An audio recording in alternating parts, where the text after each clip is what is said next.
తెచ్చుకొని తింటం జరిగింది. మరి అదే విధంగా మరి ఇప్పుడు మనకి రిజర్వేషన్స్ అనేది తీసేస్తా అంటున్నాడు. మరి అదే విధంగా మరి ఒక్క మతాలే ఉండాలి అని అంటున్నాడు.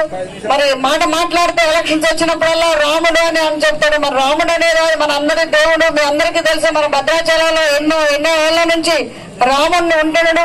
మరి రామాలయం అనేది ప్రతి గ్రామంలో మనకున్నది. మరి మనందరం కూడా రాముడిని పూజించుకున్నాం. మరి మీరు అదే విధంగా రేపు ప్రజాస్వామ్యాన్ని తీసేయకుండా, రిజర్వేషన్ తీసేయకుండా మన కాంగ్రెస్ పార్టీకి చేతి గుర్తుకి ఓటేసి మన రాహుల్ గాంధీ గారిని ప్రధానమంత్రి చేసుకున్నామని చెప్తున్నాం. మరి రేపు 13వ తారీఖు ఎల్లుండి అంటే సోమవారం రోజు మనకి ఎలక్షన్ పోలింగ్ డే. మరి ఆ రోజు మీరందరూ కూడా ప్రతి పోల్ బూత్కి వెళ్ళి మరి ఇట్లా ఓటింగ్ బూత్కి వెళ్ళి మన కావ్య గారిది 2వ నెంబర్ మీద బ్లూ బటన్ నొక్కితే లైట్